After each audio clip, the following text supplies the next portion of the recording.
We are back and better than ever. We are 7 days out from Election Day. This is the Politics Aside podcast. I am Justin Groenert. I'm Matthew Neville. And we have a lot to talk about. When we set this up a couple of days ago, I think it was Wednesday or Thursday, we're like, let's go ahead and get one a week before. We're thinking, okay, there's not really going to be a whole lot of sexy news coming out. You know, we'll do some projections, we'll do some housekeeping, but... Right. And how wrong we were. If anybody has been paying attention to this election cycle, I think it's fairly abundantly clear at this point that nobody knows what is going to happen next. And if 7 days was an eternity, it is now, everybody. The headline on CNN literally is 1 week to go, and it is in big black letters across the top. I think our long national nightmare will be over soon. So where do you want to start? I'm going to let you kick this off because it's your candidate that's been in all the hot water in the last 3 days. So I'm going to let you. We've got let's talk about James Comey. You know, so you want to talk about Hillary and the continuing investigation of her emails? I mean, it's obviously out there. I mean, hell, let's talk about it. But you know, he sends out this very vague letter on Friday that essentially says we've possibly got some new evidence. Right. You know, as more things have come out, you know, there's the memo that he sent to FBI employees that frankly would have been a lot better for him to have sent to Congress instead of his very vague letter that kind of laid out a little bit more of what they've got and what the actual happenings are. And it seems to be that there's really not going to be much of anything that I think comes from the actual looking into the emails. There's apparently, 650,000 emails. They've got to comb through all of the fun technology process and point out all of the duplicates, all of the personal matters. That's like, hey, can you pick up kitty litter on the way home? And just, I think it's strange, especially now that some of the things that have come out of, James Comey didn't want to sign on to the release about Russia being involved in the hacks of the DNC because he didn't want to insert himself into the political process. And then you've got this, I don't want to be one of those guys that I supremely hate, that is one of those people that attacks one person when they do one thing and then completely loves them when they do the opposite, as Donald Trump is doing, talking about how rigged the FBI is until they start doing something he likes. Right. And I think there's fair questions to ask. In fairness, the same can be said on the other side. Absolutely. Which tells me that James Comey's probably in the right somewhere. I live in a world where if you got both sides mad at you, you're probably where you need to be. I do think, to your point, we don't know what's in the emails. We don't know. We just know there's more stuff out there. Right. And we are, unfortunately, 7 days out from a fairly consequential election. And you know as well as I do that in the world of politics, perception trumps reality. Absolutely. All the time. Every single time. So this is bad for a Clinton campaign that was on cruise control. Certainly doesn't help. To take the White House. It definitely does not help. I don't think, again, there's enough time for Donald to put the pieces together in the Electoral College. I still think Hillary's going to win. Yeah. All in all, I think my doomsday scenario is Donald Trump wins the popular vote and loses the Electoral College. Can you imagine? That's what scares me. What that election night would be. That's true. And again, it's kind of one of those, what you had said earlier, where I'm not going to be that guy that's going to say it's cool once when it happens, and then it's when it happens to the other guy, I'm going to be mad about it. Right. Because it happened in 2000, and it's happened multiple times throughout the history of our republic, and we've somehow survived all of it. That really does kind of scare me, though. With this whole narrative of whether the election's rigged or not, it's going to be really interesting to see if that transpires. And there's already questions of whether or not he's going to give a concession speech no matter what. I mean, if he wins the popular vote and lose the Electoral College by 20 or 30, there's not a chance in hell that he's going to be giving any kind of concession speech. Well, concession speeches are what they are. I don't think they're necessary. They're not mandatory. That's not the thing. I think what scares me more than whether he comes out and congratulates Hillary Clinton is whether he comes out and says, I got robbed because I won the popular vote and I don't respect the process. To me, that's far more damaging than whether he gets up on election night and speaks nicely to his supporters and says, thank you for the campaign we ran. I think the real question to me is who around him in his orbit can get to him and say, you can't do this. Whether it's Mike Pence, whether it's Kellyanne Conway, whether it's Ivanka, you name it, somebody's going to have to get in his ear. Yeah. But then again, there are plenty of prognosticators that have been right plenty of times that are still saying there's a chance. So I'm not willing to go on a limb. I'm not betting my house that Hillary Clinton's going to be the next president. I'll just say that. But I do think the electoral map is still really hard for Donald Trump. He pretty much has to win every swing state that there currently is. Pretty much. Pick up a couple. Yeah, I think I was watching Morning Joe this morning. I think they said... Oh, I'm sorry. Oh, come on now. It's the only rational show on MSNBC. Don't get crazy. Don't get crazy. Don't get crazy. Don't get crazy. But their point was that if he doesn't win North Carolina, he has to win Michigan and Wisconsin to get to 270, which is a tall order for any Republican ever. I think Wisconsin's very much in play. I think he might actually squeak that out. I don't know about the rest of it, though. Michigan's one of those where I saw an article earlier today talking about that, Michigan, most people don't really recognize it, but has a very high Muslim population. Which is weird. Which can really come into play Sure. if you've got a 1-point race and it's something Donald Trump has to have. And the question I saw on Twitter today that somebody was trying to hit Donald Trump for, well, why in the world are you spending time in Wisconsin and Michigan right now? Well, it's because they're all fairly white, blue-collar workers that like his level of sort of this progressive message of the Republican Party. The populist message that he's kind of bringing. The question they were asking was, it's not that he's there, it's why wasn't he there from the get-go when that's exactly his sort of his base of support. We're not dealing with a typical Republican, as we've made abundantly clear multiple times on this podcast and other Twitter feeds and other podcasts. So I think my question to you is this. In light of all of this, whether the FBI stuff amounts to anything, it certainly changes dynamics down ballot in Indiana. Sure.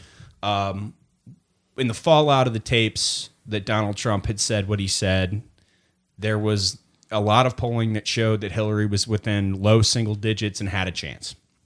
I think, based on how the race has kind of gone, that Donald Trump has sort of solidified his baseline support, gotten a lot of those questionable voters back on board. And I guess Monmouth had a poll that came out yesterday that had it at 9, which is where it's typically sat before sort of the roller coaster of the last month. Right. What is your take on how that might affect? And I think you and I are probably going to disagree on this slightly, but what is your take down ballot in Indiana specifically? I mean, the coattails of any presidential nominee, they're obviously there. Mm-hmm. I think any idea that Hillary Clinton was going to win Indiana, I think, was very much a pipe dream. Even when you were seeing polls of her being down 4 or 5, this is still very much a Republican state. Right. And I think that, looking at the two big races of the Senate and the governor, you've got a Senate race that's tied up at, I believe it was 45. And you've got a governor's 45-4, which means essentially, if you listen to the point, there's 1% that's undecided at this point, which is ridiculous. Now, granted, obviously that's not going to pan out on election day that way, I don't think, but that's going to be a nail biter. Yeah. Either way it goes. And that's the one where I think the coattails are going to have the biggest impact. It's one of those. Does Trump win by 6 or 7, or does he win by 10? Will be the complete changer on that. Okay, I feel like that race is sort of an outlier.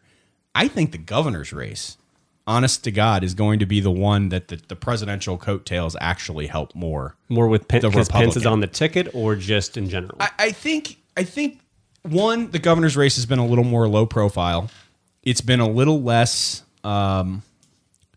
dynamic.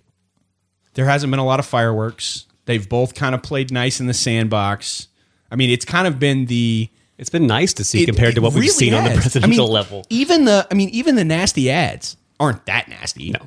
I mean, John Gregg had the one kind of hard-hitting one where they hit the Ponzi scheme guy that wrote a check to the state party, and somehow Eric got tagged for that, which, I get how negative ads work. But really, all in all, I mean, I was at the debate at USI, Yes, and I was. there was hardly. Nobody laid a glove on anybody. They literally did the high five / fist pound combo to each other, and I mean, I think it's very refreshing. Absolutely. I wish more of our politics was like that. Absolutely, and I want to hat tip John Gregg. I want to hat tip Rex Bell. I want to hat tip Eric Holcomb. Absolutely, regardless of what happens. Although I'm very openly for Eric in this case, I am excited that I think at least at the end of the day, all the candidates in that race are going to kind of unite behind whoever wins and kind of help move the state forward. Because of that lack of sort of cutthroat in that race, though, I think it leaves a void with voters that are going to more likely pick their candidate based on who they vote for president. Meaning, if you're more likely to vote for Donald Trump, you're going to have a harder time voting for John Gregg in this case than you are Evan Bayh, in my mind. I think that race, the Todd Young-Evan Bayh dynamic, has been so sort of on its own that it sort of separated itself a lot from the coattails, in my opinion. And I think that one's gonna, whatever happens there is gonna happen on the merits of that race. I don't think the coattails are gonna help as much as I do sort of this Gregg Holcomb race, in my mind. And I see that, but I think my bigger thing is with, I think the governor's race, if you're looking at the current polling, it's, John Gregg is up out of the margin of error. Slightly. I mean, it's like a point outside, so it's not like Eric is getting buried by any means. He's not. But I mean, when you've got a race that may be 1.5%, I think the coattails are going to have a lot bigger of effect. I think the idea of someone voting for Donald Trump and Evan Bayh, to me, I think that's a hard sell. I think it's a little easier just from the standpoint that there's a direct check on your presidential vote. And Indiana does have the history of that as well. We have, and I think at the end of the day, if you're going to vote for Donald Trump and you're not solidly behind Donald Trump, Evan Bayh is a name you know. Evan Bayh has been a name that's been in this business forever, whether he knows his address in Indiana or not. Neither here nor there. Sorry, I had to take that shot. Cheap shot. Yeah, of course, all day long. But at the end of the day, I feel like you're more likely, if you're going to pick a Democrat to vote for, I feel like you're more likely going to vote for Evan than you are for John Gregg. That's probably accurate. So I feel like how the presidential race goes, so goes the governor's office. And I say that if it's a 9 to 10, 11 point win for Donald Trump, I think Eric wins by 3 or 4. I think at the end of the day, if it's 5 or less, Eric maybe squeaks it by, John Gregg maybe squeaks it by. I think it's a coin flip. And then if it somehow gets into low single digits, then John Gregg's the next governor. That's just my take on it. Now, granted, I've been wrong about just about everything, so we can have a post-wrap and you can make fun of me if I'm completely wrong. That's my take on it. So what is your prediction on Indiana presidential? I mean, obviously, I know who you're polling for and the two Indiana races, but where do you think they're actually going to fall? I think Donald Trump wins by 10. I think it stays there. Tell me I'm wrong, but do you really think there's this enthusiasm in Indiana to vote for Hillary Clinton for president? No, and I've got Trump 8 to 9 right in that same range. The level that you're waiting in line at McCullough Library for 2 hours when early voting starts to vote. I don't see that, which leads me to believe that there is a lot more Republican voters showing up early than not. Now, granted, that's completely anecdotal. I've not looked at anything. I've not looked at any of who's gotten ballots and who hasn't. I don't have to do that anymore, which is quite nice. But so I tend to believe that the momentum is with the Republicans at this point. And while polling, I still. And again, maybe I'm wrong, but I still think there is a sort of undercurrent of a population that doesn't normally end up in polling data that's going to show up and vote. That's going to be 2 to 3 points either way. And I think it's going to help the Republicans that's not in the polling data, which pulls John Gregg back into coin flip territory. I think he still has a lead in this race. I'm not disputing that.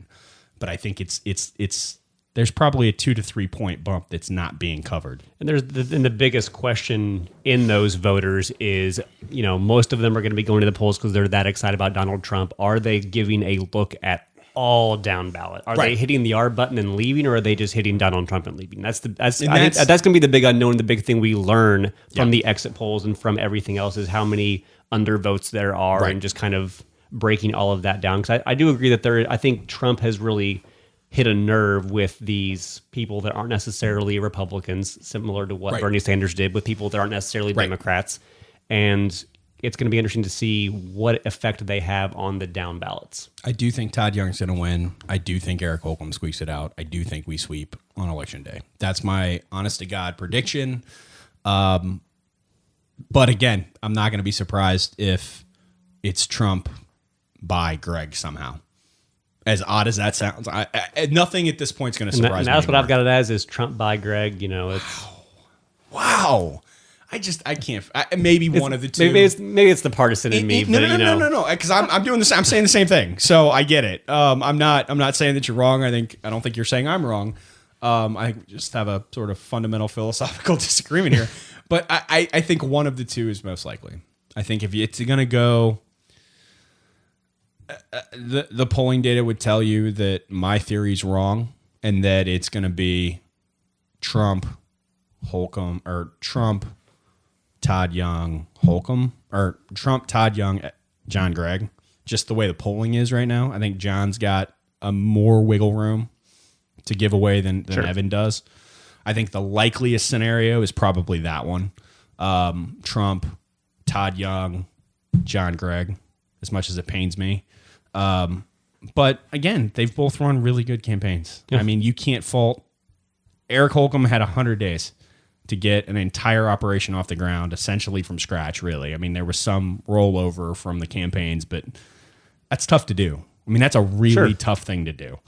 John Gregg has run a really good campaign. It hasn't been overly nasty. They've kind of both. He's raised $10 million more than what he did 4 years ago. I mean, and Holcomb's been able to get some of that fundraising gap closed, but again, it comes down to is there just enough time, right, to be able to put it together? So it's gonna be a fun night. God, I'm somehow going to try to go to work on Wednesday. What time I get to bed, who knows? But yeah, I'm actually going to be up in Indy on election night, so I will not be at the office first thing in the morning, which will probably be good for everyone involved.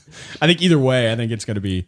What the hell am I talking about? The Cubs are in the World Series, man. This politics thing, whatever.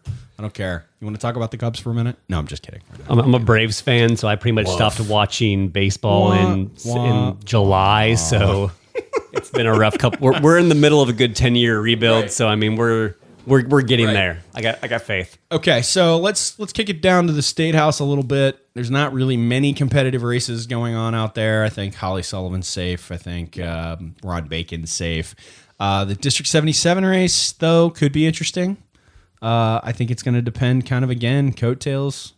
I think Hatfield's obviously the favorite. But Johnny, especially with it being such a Democratic district, the way it's drawn. But again, crazy things have happened. Lloyd won. Lloyd won going away in the mayor's race. Now, granted, Lloyd is his own sort of animal, but Johnny's a radio guy. I remember listening to the dude, talking to me when I was in the first grade.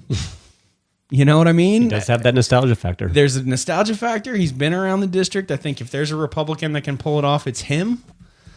It's going to be an interesting one to watch. I still think Hatfield's probably the favorite to pull that seat off, but man, that's been the problem with a lot of the noise is that you lose out on a lot of these sort of local races. That's the tough part of the local races, that they're just, there's not the money there to be doing the TV ads. Right. There's only so many column inches and spots on the news feed on the app that are just going to go to what's going to get the most clicks, which is whatever crazy thing Donald Trump said, whatever new dirt there is on Hillary Clinton.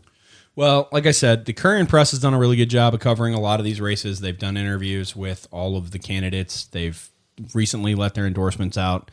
The Chamber again with did JPAC. some great videos of just kind of letting them talk, letting them tell their story. Absolutely. So a lot of props to you guys on that. Thank you. We've got interviews with all the candidates. We did do some endorsements, which I'm not going to get into just out of fairness to the podcast, but you can check those out there as well. But those are on a separate page. We want to make sure that we're doing our best to let the candidates kind of talk directly to issues. So there are a lot of opportunities to learn about the candidates, but I think you have to kind of be a voter that wants to learn it. You got to put in the effort to kind of. Right. So we would encourage you to do that. Absolutely. 7 days to go. What else you want to talk about? Let's talk about the Senate. I've been getting the U.S. Senate. Yeah, total like what the breakdown's going to be, or are we talking more still of Todd Evans?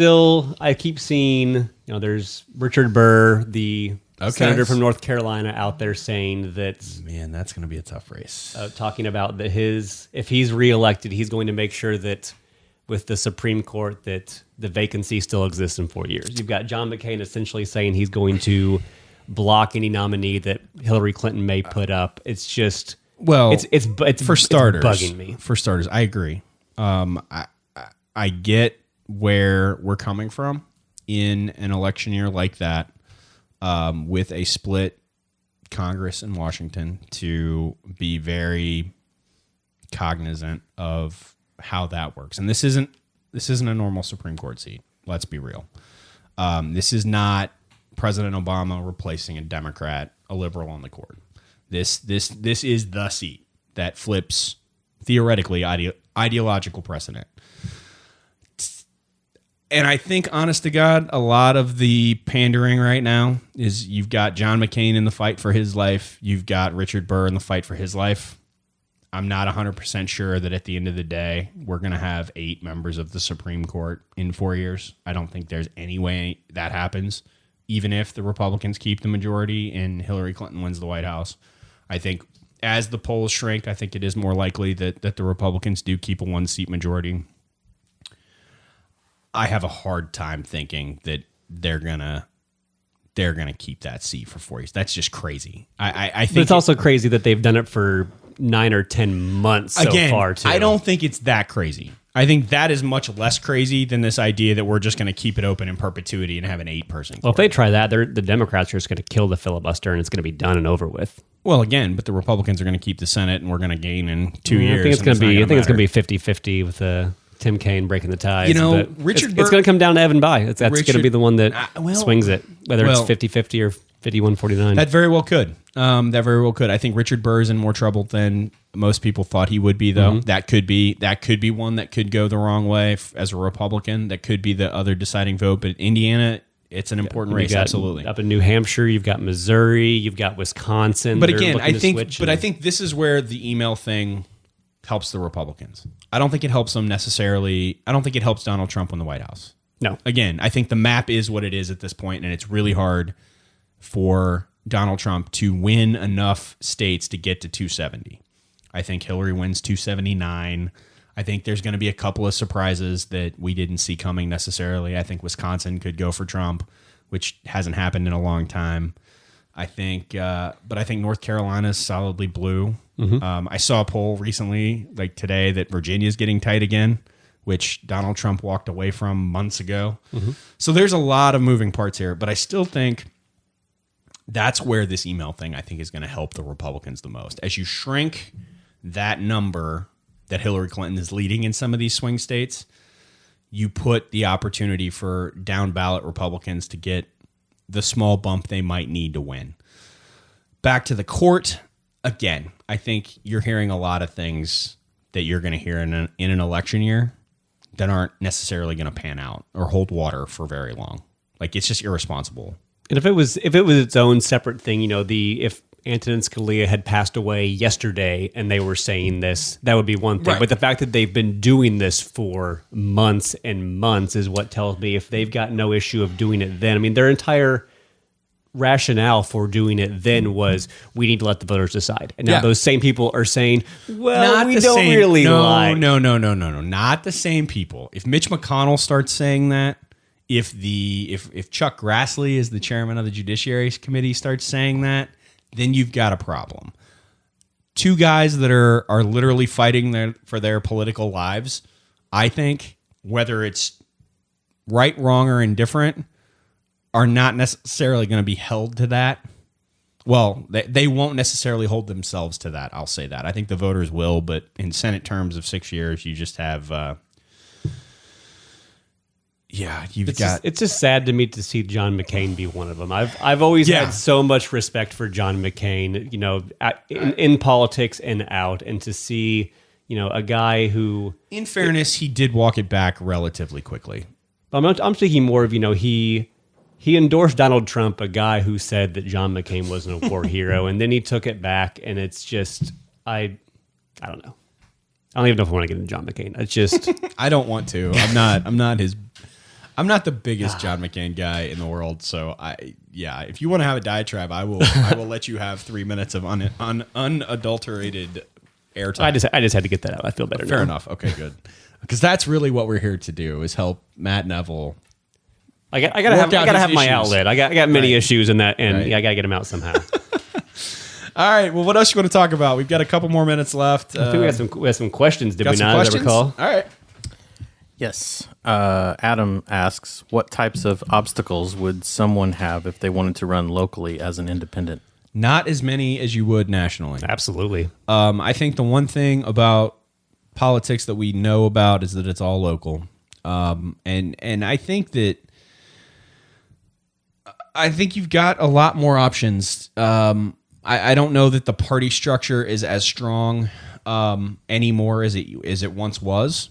Tell me I'm wrong, but I feel like at the local level anyway, you had made the point off air that, Steve Wozniak got in the mayoral debate. Yeah. I think he raised $80 or $100 and he ran as independent, got in the debate. I mean, you've seen, the Courier and Press when they did the candidate forum where they filmed everyone, they invited all the libertarian candidates. You have the libertarian candidate for Congress. Right. You have one for county council, one for coroner, which I'm not exactly sure the libertarian view on the coroner's office, but that's Get rid of it. There's no more that's neither here nor there. Privatize it.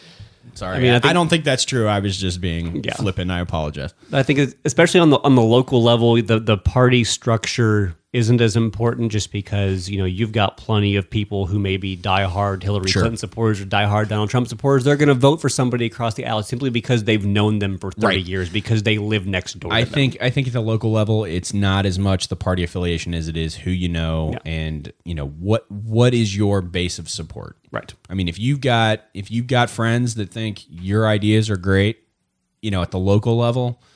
I don't know that the party affiliation really matters nearly as much. I don't think it does. So I think I would encourage. Quite frankly, I think if you've got an idea and you want to run, you should run. Absolutely. And I don't think you should be bound necessarily by putting an R or a D behind your name, especially at the local level. So we would encourage you to do that. It is going to be tough, certainly, but any campaign is tough. I mean, there's no easy way to do it. No. You just kind of got to get into it, do it. Be willing to ask your friends for money, and then be willing to keep asking them for money until election day, and really go after it. So,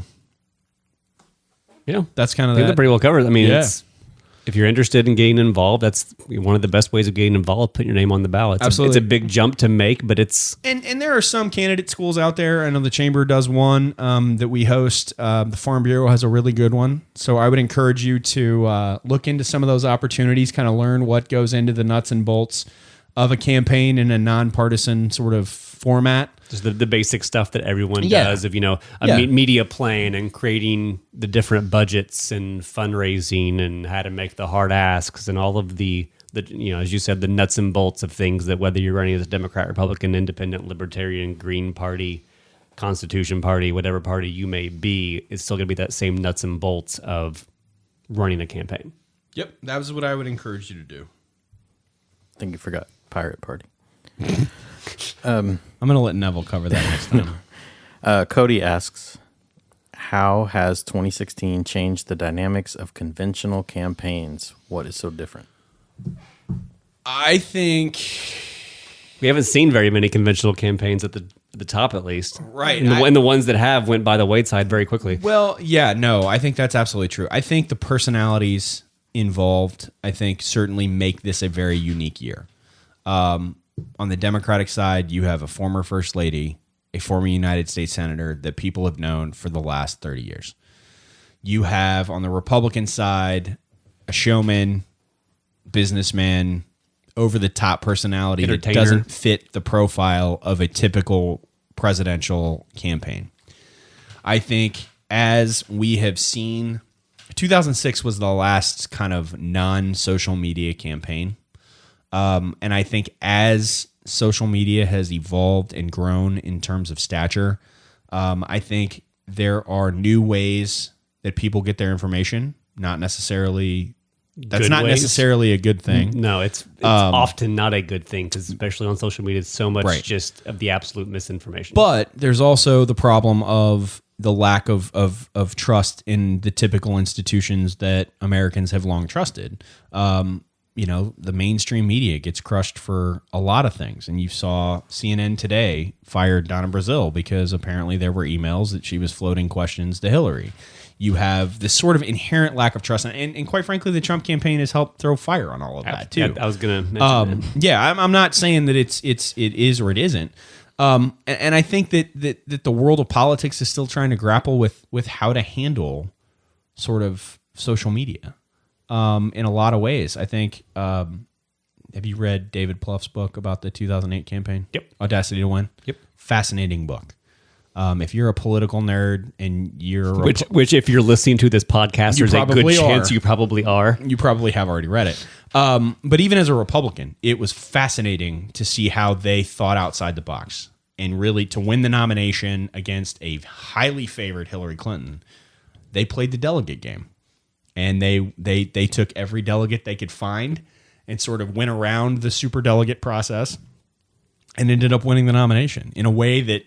the Clinton campaign had the very typical old school way of we're going to win it on Super Tuesday and it's going to be all over but the shouting. Yeah. And the Obama campaign took a very long view on it and took the delegates they could and turned it on its ear. I think one of the things that is different this year too is that Donald Trump is not running a traditional campaign. No. They don't have the infrastructure in a lot of these swing states.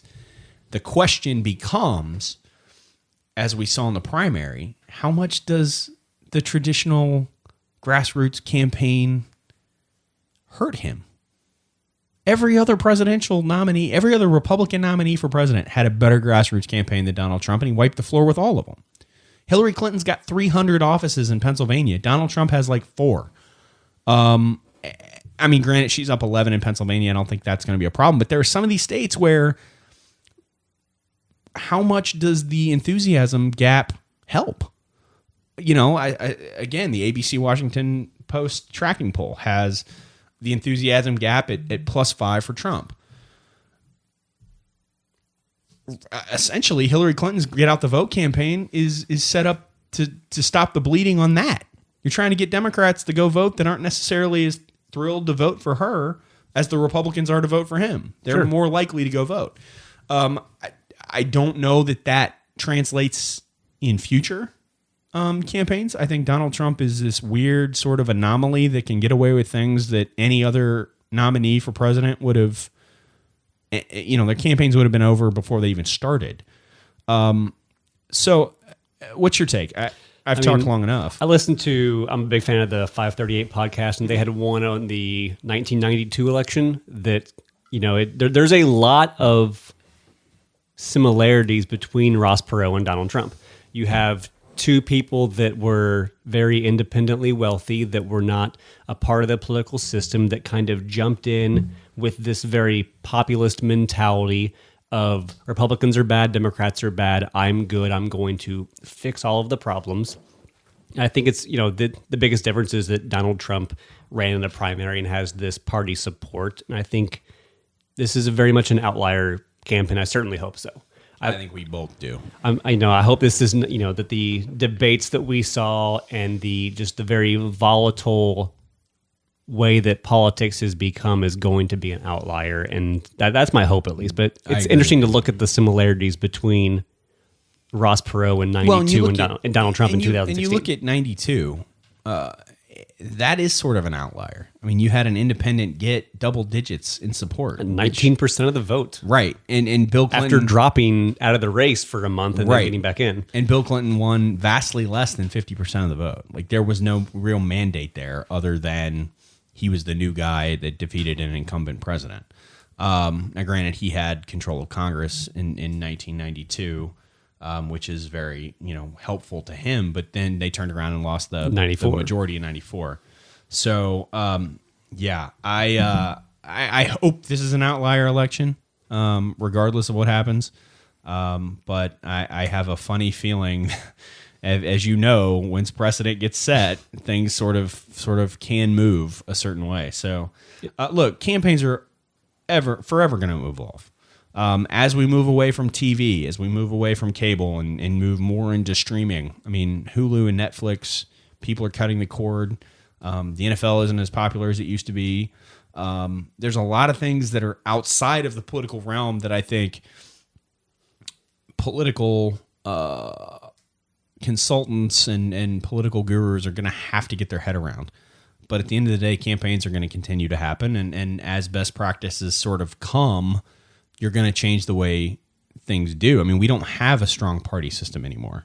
Like it used to be when the party bosses in the smoke-filled rooms would pick the presidential nominee. That would be, the Republicans almost revolted at the idea that they were going to use the old rules to remove Donald Trump at the convention and then potentially remove him after the tapes came out. Right. So as this stuff kind of evolves and as things sort of, you shine more light on the process, there's going to be a natural evolution. And it's just a matter of how do sort of the consultant class and the political professionals that are involved in these things adapt to it. So I Cody, to your question, I wish I had a better answer because I would not be doing this podcast. I would be making a lot of money as a political consultant. I think the biggest concern in that, and I certainly agree with you that there's going to be an evolution, but I've been a firm believer since the Donald Trump campaign started that he didn't really have all that much interest in being president. I think more than anything, even if he won, he wanted to be more of the monarch of the United States. He wanted to be the guy that flew around on Air Force One, that gave the big speeches, went to the state dinners, but didn't get the 3 a.m. phone call to go to the Situation Room. And I think even when he got into the race, I don't think he necessarily thought he was going to win. I think the way that he's managed his campaign and some of the hires and the things that he's done, I think there's going to be, within a year from today, I would say Trump TV will already be begun. It'll have, if you think about it, what is a better way of starting a media network than a presidential campaign? You get 40% of the people that absolutely love you. You get so much free media, but the biggest thing is he's got millions upon millions of people's information who have already proven they are willing to give their hard-earned dollars to him. What better way is there to start Trump TV or any kind of news media organization than that? I think that's been his end game from the start, and my concern is that when and if that happens, that's going to become the norm. Trump TV is going to have its own news thing. Newt Gingrich is going to have a show. Ben Carson's going to have a show. Chris Christie, once he gets out of jail, is going to have a show. And I'm worried that this is going to become the norm, that Trump TV is going to get this big segment, much like what Fox News did when it first came out, and it's going to evolve politics in its own separate way, and this can become the norm. To your point, though, Karl Rove wrote a really interesting book about William McKinley.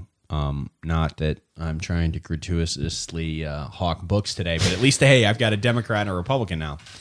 Back in 1896, there were 15 newspapers in a city.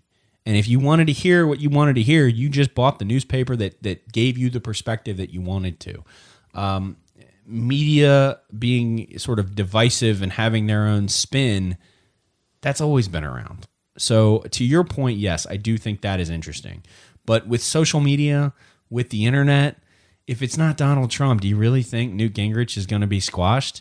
He walked away from a multi-million-dollar deal at Fox News. Tomi Lahren, for God's sake, is an internet sensation. I hope you could hear my eye roll through the microphone. I hope at you her, saw at her name. But I hope you saw my eye roll when I said it. But the fact remains that she has a platform, and she doesn't have Trump TV to do it. But that makes her platform bigger. It makes it more mainstream. Absolutely. And my bigger concern isn't them gaining a platform. It's MSNBC, CNN, and Fox seeing that platform is working. It's new. People are gravitating to that, and they start to become that. Sure. That's my concern. Well, I think we're already there. I mean, I think the entire fact that the 24-hour news cycle from 7 p.m. on is nothing but partisan talking heads. We're already there. I don't think that Donald Trump having a media network is any worse than Rachel Maddow or Sean Hannity. I mean, I think we're already there. But I think if you compare how they were 4 years ago or 8 years ago compared to the vitriol that there is now, that's my concern. There's always been that partisanship, but it's becoming worse. It's becoming more aggressive. Well, yeah, but again, that's always been that way. I mean, if you're trying to tell me that 1992 or 2000 wasn't divisive compared to what it was 20 years before, you'd say the same thing. I mean, it is a gradual evolution as we sort of evolve as a society. More people, we don't wear hats and suits every day anymore. I mean, there is a natural. I would be fully in favor of going back to that. I would too. Actually, I'm all in on the Mad Men look. Absolutely, but I do think to that point though, there will be sort of a breaking point where people will kind of go back to it, and my hope is. There was an article today in the Washington Post about how the biggest loser of this election cycle is cable news. When you see, and I'm not throwing stones at Donna Brazile here, but when something like that happens and you have on-air talent, for whatever reason, Republican, Democrat, whatever. I mean, hell, Sean Hannity was flying Donald Trump all over the place. So it's just as prevalent on either side. When you break that wall, I think there is going to come a day when they realize that they're going to have to get their act together, or the cable news system is going to implode on itself. And I think that is where what's the breaking point, I guess, becomes the question. And maybe, just maybe, we all learn a lesson from 2016 where it's kind of that idea of you bite the hand that feeds you. I mean, Donald Trump was made by cable news. In the primary.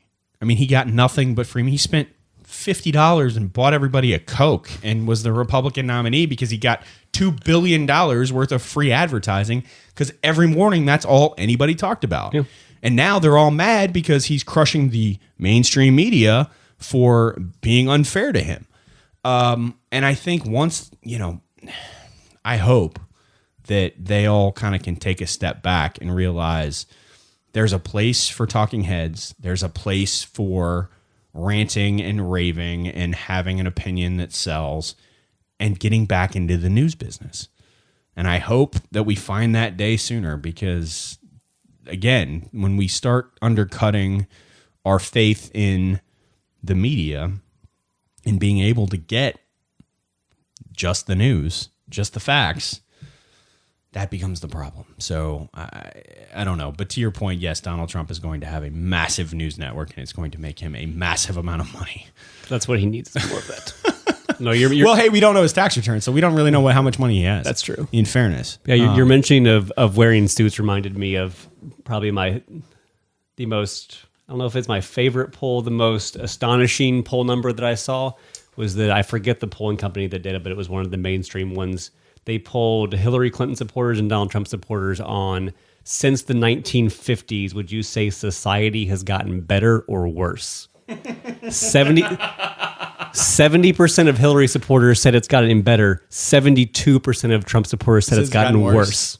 To me, that was my favorite polling number that I've seen in a while of just... I'm going to tout that up to the old adage that I can make a poll say anything I want to.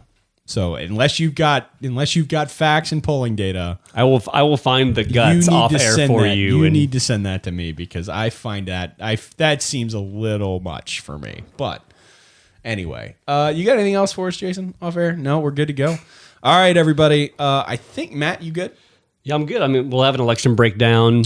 At some point, assuming that we make it officially through Trumpocalypse, Trumpster fire, whatever we want to call this. Fairness, that's here in a week. We could have a Cubs World Series winner for the first time in 108 years. We could have Donald Trump as the next president of the United States. And the world could come to an end because both of those things happen on the same week. I don't know, but if we are, I don't want to risk either one of those. So, well, hey, I'm more in on the Cubs World Series. Anyway, we will definitely have a follow up. One thing I would like to ask: you've got the website or the Facebook feed. Jason does a great job with the Evansville podcast. If you've got guests that you might want us to have on as we kind of keep this podcast alive in non-election years, shoot Jason a note. Let us know kind of who you want to hear from. That may be kind of a different format we could take to keep this thing going, so that we're not just the only voices you hear. People in the news, people in government, people local. Absolutely. Yeah, absolutely. Yeah, it might take us a little bit. It might take us a little time to get some of them on, but we'll certainly try. Anyway, 7 days. Regardless of how you feel, go vote. If you haven't done it yet, we make it really easy in Indiana, and I still think it's really important whether you leave the top line blank or not. Go vote. Absolutely. That's the one way we're going to get out of this mess to begin with, is to make sure that everybody has a say and does their thing. So, Matt, always a pleasure. It's always a pleasure. Good luck in our predictions. We will. One of us will laugh. One of us will cry. One of us will consult the other. Or it may split and we just both laugh and cry at the same time. Or just be in the fetal position. Can you move these microphones to under the table if we're both in the fetal position come post-election day? Yeah. Yes. Okay, we may have to spoon. All right, everybody, go vote. And we will see you here in a couple of weeks with the post-election breakdown. Again, thanks for listening. We really do appreciate it. Matt, you got any final words? That's it. Thanks, everybody. All right, thanks, guys.